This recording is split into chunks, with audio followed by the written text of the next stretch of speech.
Imagine um pecado tão grave, tão final, que não há perdão para ele, nem nesta vida, nem na vindoura. Jesus mesmo falou sobre ele, e suas palavras ecoam com uma advertência assustadora. Você já se perguntou o que é o pecado imperdoável e se é possível cometê-lo hoje?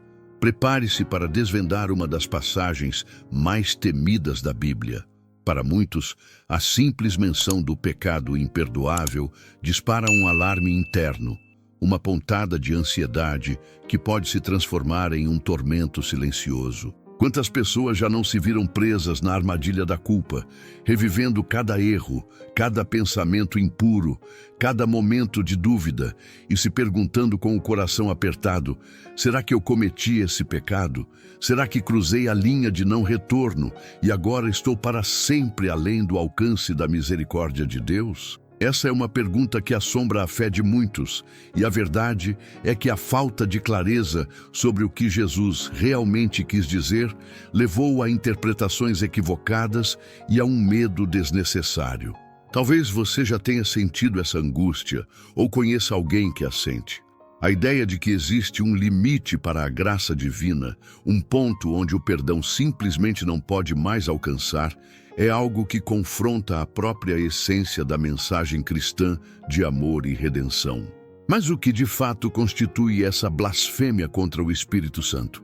É um ato isolado de raiva, uma dúvida momentânea, um deslize moral, ou há algo muito mais profundo e específico por trás das palavras de Jesus? Para entender isso, precisamos mergulhar no momento exato em que Jesus proferiu essa advertência. Não foi em um sermão genérico ou em uma parábola abstrata. Foi em meio a um confronto direto, um embate de verdades e intenções que revelou a profundidade da cegueira espiritual de alguns e a gravidade da escolha que estavam fazendo.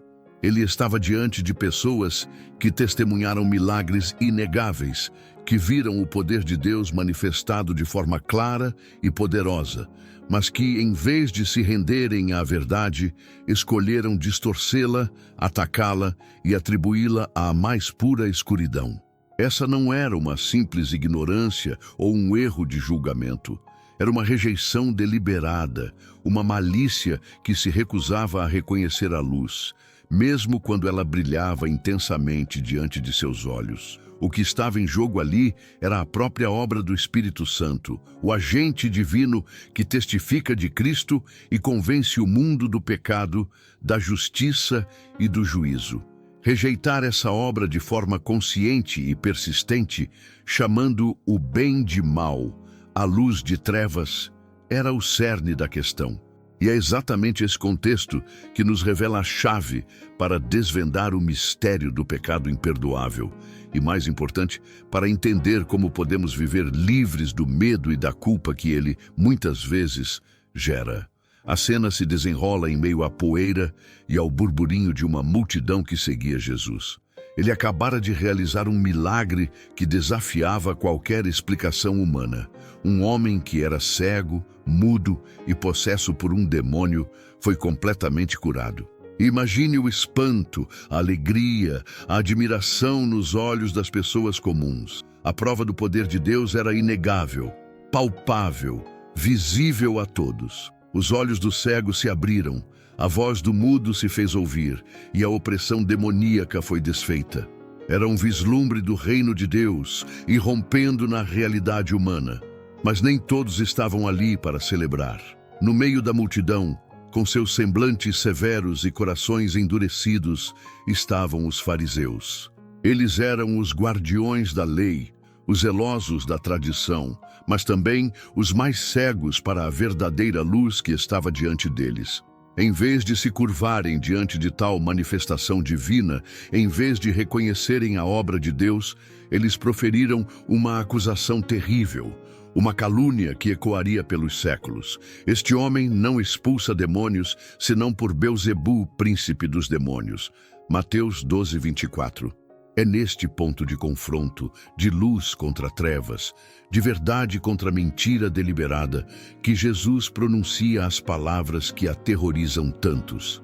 Portanto, eu lhes digo, Todo pecado e blasfêmia serão perdoados aos homens, mas a blasfêmia contra o Espírito não será perdoada.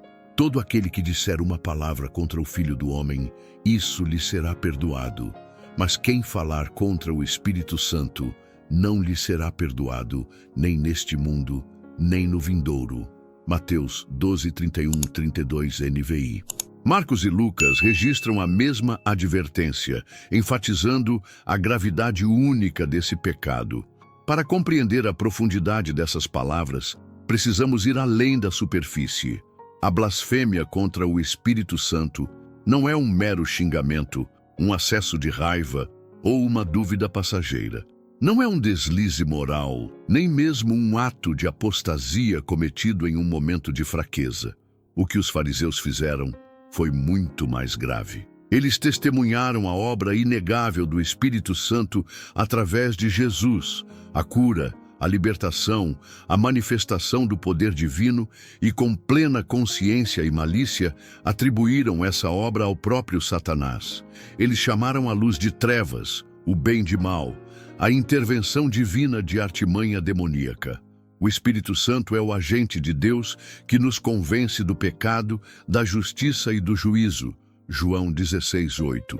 Ele é quem testifica de Jesus, quem abre nossos olhos para a verdade, quem nos regenera e nos capacita a crer. A blasfêmia contra o Espírito Santo, portanto, é a rejeição consciente, deliberada e persistente dessa obra de convencimento e revelação. É um endurecimento tão profundo do coração que a pessoa se torna impermeável à voz de Deus, escolhendo a escuridão em vez da luz, mesmo quando a luz brilha intensamente. Não é um pecado que se comete por acidente ou por ignorância, é uma escolha ativa de resistir e caluniar a fonte da própria salvação. Pense na metáfora da luz. O Espírito Santo é como a luz que ilumina o caminho, que revela a sujeira e a beleza, que nos permite ver a realidade de Deus. A blasfêmia contra o Espírito é como fechar os olhos deliberadamente, virar as costas para a luz e, pior ainda, acusar a própria luz de ser escuridão. Quando alguém chega a esse ponto, a capacidade de arrependimento é aniquilada. Não porque Deus não queira perdoar, mas porque a pessoa se recusa a ser perdoada. O coração se torna tão endurecido que não há mais espaço para a convicção, para a fé, para o retorno. É por isso que as advertências em Hebreus 6, 4, 6 e Hebreus 10, 26, 31 ressoam com a mesma gravidade. Elas falam daqueles que, tendo provado das bênçãos divinas, tendo sido iluminados e participantes do Espírito Santo, deliberadamente se afastam, pisoteiam o Filho de Deus, profanam o sangue da aliança e insultam o Espírito da graça. Essas passagens não se referem a cristãos que tropeçam e caem, mas àqueles que, de forma consciente e final, abandonam a fé e rejeitam a Cristo e sua obra, fechando a porta para qualquer possibilidade de arrependimento. É um estado de apostasia total e irreversível. A boa notícia, e aqui reside um ponto crucial para aliviar a ansiedade de muitos, é que a maioria das pessoas que teme ter cometido o pecado imperdoável, na verdade, não o cometeu. Por quê? Porque a própria preocupação, a angústia, o desejo de saber se ainda há perdão, são sinais claros de que o Espírito Santo ainda está agindo em seu coração.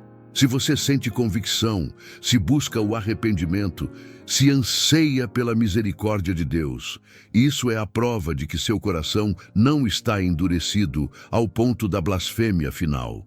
O Espírito ainda está ali, chamando você. O pecado imperdoável não é um pecado que se comete e se arrepende depois. Ele é a própria recusa em se arrepender, a rejeição final e total da graça de Deus, manifestada através do Espírito Santo. É um estado de rebelião tão profundo que a pessoa se torna incapaz de voltar, não porque Deus não seja capaz de perdoar, mas porque ela se tornou incapaz de pedir perdão. É um fechamento completo à única via de salvação. Portanto, A lição mais importante aqui não é viver com medo, mas com uma profunda reverência pela obra do Espírito e uma vigilância constante para que nossos corações nunca se endureçam a ponto de resistir à sua voz. Então, como tudo isso se aplica à nossa vida hoje? Como podemos pegar essa verdade profunda e, por vezes, assustadora e transformá-la em um guia prático para a nossa jornada de fé? A primeira e mais crucial aplicação é para aqueles que vivem com o peso da culpa, que se perguntam incessantemente: será que cometi o pecado imperdoável? Se essa pergunta ecoa em seu coração, se você sente angústia, arrependimento ou até mesmo medo de ter cruzado a linha, quero lhe dizer com toda a clareza bíblica: você não cometeu o pecado imperdoável. A própria preocupação, a busca por respostas, o desejo de estar certo diante de Deus são evidências irrefutáveis de que o Espírito Santo ainda está agindo em sua vida. Ele está convencendo você. Ele está chamando você, Ele está operando em seu coração. Aquele que comete a blasfêmia contra o Espírito Santo é alguém que endureceu o coração a tal ponto que não sente mais culpa, não busca mais perdão e não tem mais desejo de arrependimento. Sua consciência está cauterizada e a voz do Espírito é completamente silenciada por sua própria escolha deliberada. Portanto, liberte-se desse fardo desnecessário. A misericórdia de Deus é maior do que qualquer pecado que você possa ter cometido, desde que haja arrependimento sincero. A segunda aplicação prática é valorizar profundamente a obra do Espírito Santo em nossas vidas. Ele não é uma força abstrata, mas a terceira pessoa da Trindade que habita em nós, nos guia, nos consola, nos ensina e nos capacita. É o Espírito que nos dá a capacidade de discernir a verdade, de reconhecer Jesus como Senhor e de viver uma vida que agrada a Deus. Em nosso dia a dia, isso significa estar atento aos sussurros divinos. Sabe aquela sensação de que você deveria pedir desculpas, mesmo quando o orgulho grita mais alto? Ou aquela convicção de que precisa mudar um hábito prejudicial?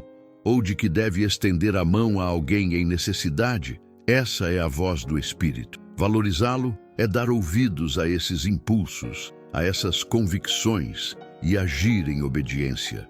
Em terceiro lugar, e diretamente ligado ao ponto anterior, é vital não resistir à convicção do Espírito.